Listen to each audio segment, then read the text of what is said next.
My name is Rachel Mitchell, and I'm 27 years old. The night everything in my life quietly cracked open didn't begin with shouting or suspicion or some dramatic movie moment. It began with a text message. I was sitting at my desk at work, pretending to focus on a spreadsheet, when my phone buzzed. It was from my boyfriend of 2 years, Nathan Hale, 26. We'd been living together in my condo for 6 months. His message popped up on the screen with a cheerfulness that felt wrong. There's a surprising twist in our relationship you should know about. We'll talk when you get home. An exclamation point, like he was announcing a pizza delivery, not whatever this was. I stared at the message, replaying it in my mind. A twist? Who even uses that word in a relationship conversation? Still, I typed back. I'm listening. No reply. I waited. 5 minutes, 10, nothing. I tried calling him during lunch. Straight to voicemail. Sent another text, silence. By the time my shift ended, that message had eaten a hole straight through my stomach. When I pulled into the driveway that evening, Nathan's car wasn't there. Inside the apartment, the place was too quiet, empty in a way that made my skin prickle. His shoes were gone from the doorway. No note, no follow-up text. Just absence. I stood there for a moment, clutching my bag, listening to the hum of the refrigerator and my own pulse in my ears. Fine. I heated leftover Chinese food and sat at the dining table, picking at it while checking my phone again and again like an addict waiting for a fix. Still nothing. And that's when I noticed it. Nathan's journal. He wrote in it every morning while drinking his coffee, always leaving it around because he trusted me. Because we trusted each other. And normally I would have walked right past it. Privacy mattered. Trust mattered. We weren't the kind of couple who snooped. But he had dropped a bomb on me, vanished, and left no explanation. And the journal was right there. My fingers hovered over it. No, I whispered to myself, stepping back. It's his. You don't need to go there. But I did. I picked it up and flipped to the most recent entry, written that morning. The handwriting I knew so well suddenly felt like a stranger's voice. Getting tired of keeping the secret, but honestly, it's kind of exciting. Meeting with the backup girlfriend tomorrow. Need to figure out timing for the big reveal. Can't wait to see her face when I tell her I've been hedging my bets this whole time. 6 months of keeping both women interested. I'm honestly impressed with myself. My brain stopped. Not paused, stopped. Backup girlfriend, 6 months, hedging my bets? I read it again, then again. The words didn't change. My hands shook as I pulled out my phone and took a photo of the page. My heartbeat was a hammer in my chest. I sent it to him with 3 words. Found your twist. Then I sat on the couch and waited. An hour later, the door opened. Nathan walked in smiling until he saw my face. Hey, babe, sorry I had to run out earlier. My friend had... Who is she? His smile evaporated. What? I held up the journal. Your backup girlfriend. Who is she, Nathan? You read my journal? His voice sharpened instantly. That's private. You dropped a cryptic text about some twist, disappeared all day, and left this lying out. Yes, I read it. Now tell me who she is. He set his keys down slowly, like buying himself time. Okay, this isn't how I plan to do this. Do what exactly? He exhaled with the kind of dramatic sigh people do before saying something rehearsed. I've been seeing someone else. There it was. Casual. Flat. Like he was mentioning he'd tried a new coffee shop. Nothing serious, he added. Just keeping my options open while I figure things out. For 6 months, while living in my home, eating my food, using my car some days when his was in the shop. Keeping your options open? My voice cracked. That's what you call cheating? It's not cheating, he insisted, dropping onto the couch like we were talking about weekend plans. We never explicitly said we were exclusive. We live together, I snapped. We say I love you. We talk about the future. What part of any of that screams open relationship to you? You assumed exclusivity, he replied calmly. I never formally agreed to it. I just stared at him. Who thinks like that? Adults, he added, crossing his arms, who don't want to settle for the first decent option. My blood went cold. He wasn't even ashamed. Anyway, he continued breezily, I was going to tell you today. That's what my text was about. I've decided to make things official with her. We're more compatible. Something inside me snapped, clean, sharp, final. Get out. He blinked. Excuse me? This is my condo. My name on the deed. My utilities. You are a guest here. Pack your things and leave. You can't just kick me out. Nathan's face flushed with anger. I live here. You lived here, I corrected, while lying to me for half a year. Now pack your things and go. He stared at me like he couldn't believe I wasn't collapsing into tears or begging him. Are you serious right now? He snapped. I'm trying to be honest with you. Honest? I almost laughed. You're being honest after I caught you. That's not honesty. That's damage control. He looked around helplessly. Where am I supposed to go? To your backup girlfriend's place. She lives with her parents, he blurted. Sounds like a you problem. His expression twisted into something ugly. You're being such a jerk, Rachel. I was trying to handle this maturely. Mature, I repeated, stunned. You think mature is planning a dramatic reveal of your betrayal? Writing in your journal about how excited you were to hurt me? I didn't mean it like that. Pack your stuff. He stormed into the bedroom, muttering insults under his breath. I followed just to make sure he didn't take anything that wasn't his. He grabbed clothes, chargers, random things he barely used, ranting the whole time about how controlling I was, how he deserved better, how she understood him. He dragged the last trash bag to the door and turned to me. You know what? I was going to break up with you gently, make it painless, but you're showing your true colors now. Everyone will know exactly how horrible you treated me. Tell whoever you want, I said calmly. Show them the diary entry while you're at it. He hesitated, then slammed the door so hard the picture frames rattled. When silence returned, it felt like a physical thing settling around me. I sank onto the couch, staring at the photo on my phone. Backup girlfriend. Hedging bets. Impressed with himself. I wasn't going to let this end with him walking away like he'd won something. No, this wasn't over. I didn't sleep that night. Not really. I lay there in the dark, staring at the ceiling while my mind replayed every moment of the last 2 years with Nathan. Every kiss, every morning coffee, every love you, every plan we made while lying on this very bed. All of it suddenly felt counterfeit. By morning, the silence in the condo was suffocating. I made coffee out of muscle memory and sat at the table, watching the steam rise from the mug. My hands were still trembling. A part of me kept hoping this was some bizarre dream, that Nathan would text apologizing for a misunderstanding. But the photo on my phone said otherwise. At 10:14 a.m., my phone buzzed. Nathan forgot my gray hoodie and my Bluetooth speaker. I need them back today. No apology, no explanation, just demands. I didn't respond. Not out of pettiness, out of survival. By noon, my phone buzzed again, this time from an unknown number. I debated answering, then did. Hello? Hi, this is Lily, Nathan's sister. Of course. She sounded nervous, like she wasn't sure how to approach me. Nathan's really upset, she began. He's staying with me, and he's crying a lot. What happened? Crying. The irony nearly knocked the air from my lungs. He's been cheating on me, I said evenly. For 6 months, I read it in his journal.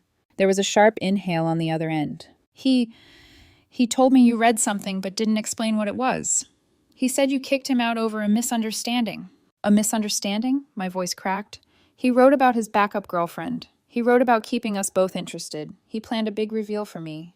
He was excited to hurt me, Lily. Silence. Then a barely audible, oh my God. He told you we weren't exclusive, I continued, that we were casually dating. But he's been living in my home. I pay the bills, buy the groceries. He keeps his clothes in my closet. Does that sound casual to you? No, she whispered. No, it doesn't. Have him show you the journal entry if he wants to keep pretending nothing happened. She hesitated, then sighed. For what it's worth, I'm really sorry, Rachel. He's my brother, but this is wrong. I know. She hung up. But that call, it was just the warm-up. Because 2 hours later, I heard knocking. I peered through the peephole. Nathan, Lily, and his mother. A whole entourage. I didn't open the door. Rachel, Nathan called. I'm here for my stuff. You already took everything you came with, I answered through the door. I want the blender and the bedroom TV. I almost laughed. I bought both, I said. They're mine. I use them, he snapped. That makes them practically mine. That is not at all how property works, Nathan. Then his mother's voice chimed in, sharp and authoritative. Rachel, young lady, you need to stop being vindictive. My son deserves basic respect. Your son earned exactly the respect he's getting, I shot back. He cheated on me while I paid for his life. He wasn't cheating, she insisted. You two weren't serious. I opened the door just a crack, only enough to hold my phone up. The photo of the journal entry filled the screen. Explain this to me, I said, and tell me how we weren't serious. His mother squinted, reading. I watched her expression shift from confusion to disbelief, to horror. This is... What context, I interrupted, makes backup girlfriend and hedging my bets acceptable? Nathan grabbed his mother's arm. Mom, don't listen to her. She's twisting everything. I'm literally reading your words, I said coldly, out loud. You violated my privacy, he shouted. You violated our relationship, I snapped back. Privacy is earned. Lily stepped forward, voice softer. Rachel, he made a mistake. Everyone makes mistakes. Can't you forgive him? No, I said simply, because he isn't sorry. He's just sorry he got caught. His mother bristled. Rachel, open the door and let us in. We need to talk. No, I repeated. This is my home. You are not welcome. And if you don't leave, I'll call building security or the police. Your choice. A neighbor's door opened. Someone peeked out, then retreated instantly. This was becoming a spectacle. Come on, Lily murmured. We should go. Nathan wasn't done. You're going to regret this, Rachel, he shouted. Everyone's going to know what kind of person you really are. Tell whoever you want, I said. Just make sure to show them the journal entry, too. He froze. That was my answer. They left, Nathan yelling, his mother fuming, Lily near tears. When the hallway finally went silent, I locked the door and leaned against it. My condo, the place that once felt warm, hopeful, alive, felt foreign now, like someone had cracked the foundation. I cleaned for a while just to keep my hands busy, wiped the counters, folded laundry, sorted mail I'd been ignoring. But no matter how much I moved, I couldn't shake the feeling of being hollowed out. At 7 p.m., my phone buzzed again. Friend request from someone I didn't know. Profile picture, a woman around my age. Strange timing. I accepted. A message appeared instantly. Is this you? Attached was a screenshot. A photo of Nathan, with a woman, at some outdoor festival. Dated 3 months ago. My pulse stuttered. Yes, I typed. That's my ex-boyfriend. We broke up yesterday. He'd been seeing someone for 6 months while living with me. Her reply came fast. He told me that was his cousin. There it was. Another lie. Another woman. She, I typed slowly, wasn't his cousin. In his journal, he called her his backup girlfriend. A long pause. Then the message that made my stomach drop. I've been with him for 2 years. We were planning to move in together next month. The room spun. 2 years. Nathan hadn't just cheated on me. He had been living a second life. Do you have proof? She wrote. I need to see everything. My hand steadied. Finally, someone who deserved the truth. I sent every screenshot, every time-stamped post, everything I had. And then I waited. Because whatever came next was bigger than just me. The next few hours were a blur of uncertainty and waiting. I felt like I was standing in a storm, unable to brace myself for the full force of what was coming. At 9:45 p.m., my phone buzzed again. A message from the woman Nathan had been seeing. She'd gone quiet for a while, but now she was back. I talked to him. My heart sank, my breath catching in my throat. I didn't know if I was ready to hear what he had to say, or if I even cared. He tried to apologize. He says it was a mistake, but I found out about you and your relationship from his profile. The timeline doesn't add up. The lies don't add up. I bit my lip, my mind racing. I could feel the pieces falling into place, but I wasn't sure what the final picture would be. The part of me that had been holding on, wondering if maybe Nathan was worth saving, slowly began to dissolve. The message continued. He's telling me I need to leave my boyfriend. I can't. I've been with him for 2 years. We were planning to move in together soon, but now I find out everything was a lie. I thought of Nathan, how he'd sat on our couch, telling me how casual it all was, how easy it all seemed to him.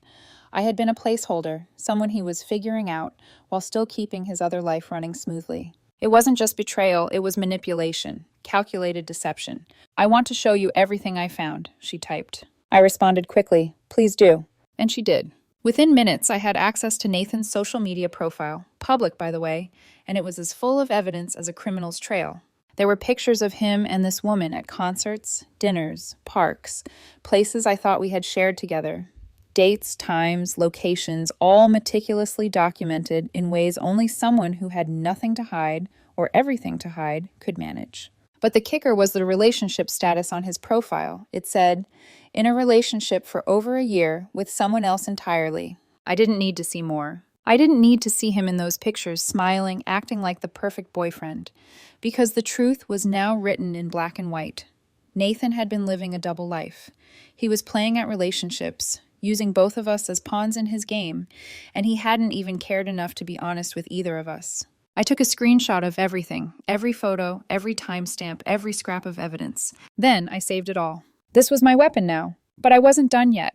I had a lot of questions still, but this was no longer about Nathan. This was about me, about reclaiming my power. I wasn't going to let him walk away from this scot-free, leaving me to pick up the pieces, and I wasn't going to let his lies fester in silence. I would expose him. I would let the world see exactly who he was. The phone buzzed again. This time it was Nathan. Can we talk? The message read. Please, I'm sorry. I'm really sorry. I've been a mess. I made a mistake. Let me explain. I let the message sit for a while. I thought about it. I thought about the days he had spent with me, pretending.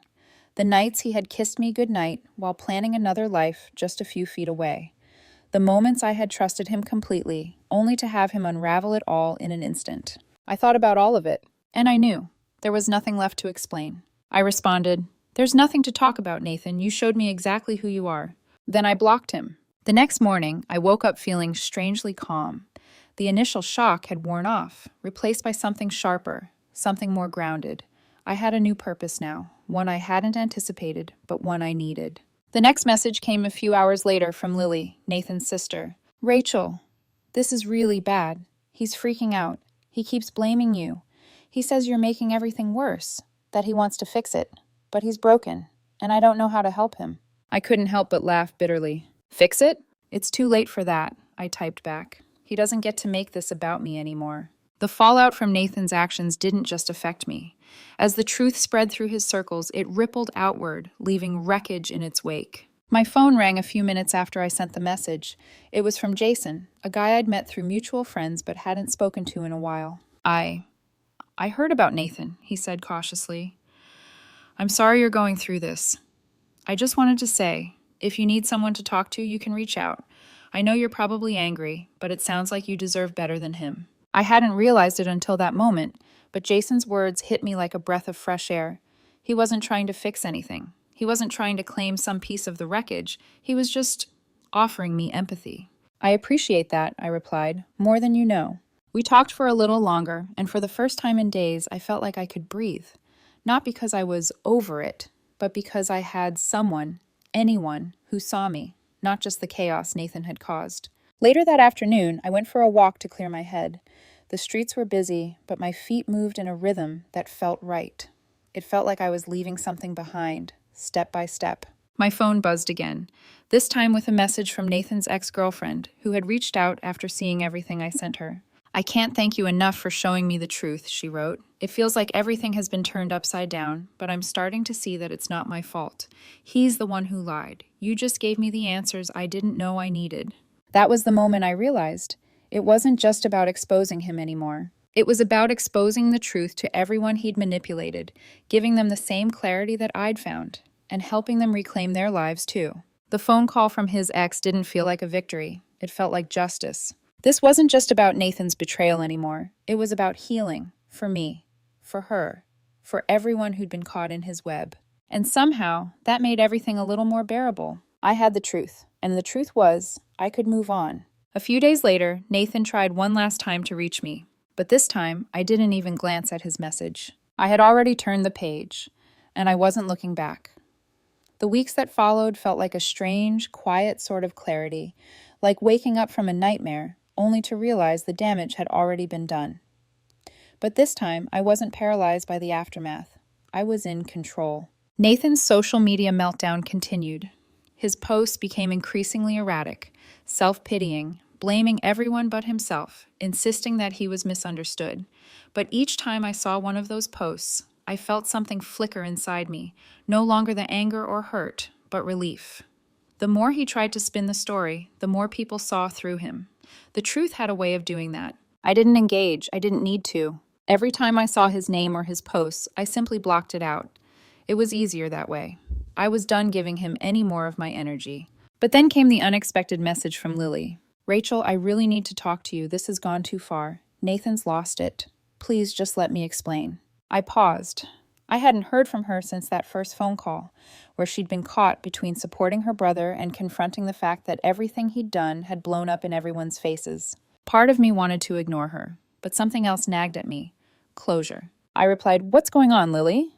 A few minutes later, her response came through. He's been trying to salvage things with his ex, but it's not working. She's done. He's obsessed with making everything right, but he can't fix this. I think he needs someone to tell him it's over. He's asking for me to step in. Rachel, you were right. He's not the person we thought he was, and I'm sorry for everything. Her words weren't an apology directed at me, but something in me recognized it. I don't need him to fix anything, Lily, I typed back. I've already moved on, but thank you for reaching out. You don't need to save him. That's something he has to do on his own. I sat back in my chair, staring at the screen. The conversation felt like a final thread being cut. One more person who had seen Nathan for who he truly was. I didn't feel angry anymore. I didn't feel bitter. I just felt free. The following weeks were a blur of small, healing moments.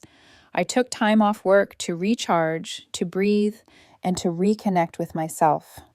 The condo, which had once felt like a stage for Nathan's betrayal, slowly began to feel like my space again. I repainted the walls in colors I'd always wanted, replaced the old furniture that had carried too many memories, and started cooking meals I actually enjoyed, things I'd ignored in the rush of a relationship that was never meant to last. And slowly I began to let go of the past. I reached out to friends I hadn't spoken to in months, spent afternoons at the park, and started running again. Not for anyone else, not to look a certain way or to prove something, but for me. It was during one of these early morning runs that I bumped into Jason, the guy from mutual friends who had reached out to me during the worst of the fallout. He was at the park too, running, and we laughed when we realized we'd crossed paths more than once without noticing. We exchanged numbers again, and a few days later we met up for coffee, just casual, just two people reconnecting over what had been a messy, strange time. There were no grand declarations, no pressure, just good conversation, and an honesty I hadn't realized I'd missed. I told him everything about Nathan, the betrayal, the fallout, the chaos. And when I finished, he didn't judge me. He didn't ask for anything. He just listened. That was the first time in weeks I felt like I could breathe deeply again. He didn't need me to be anything I wasn't. And in return, I didn't feel the need to rush. We took things slowly, no expectations, just a connection.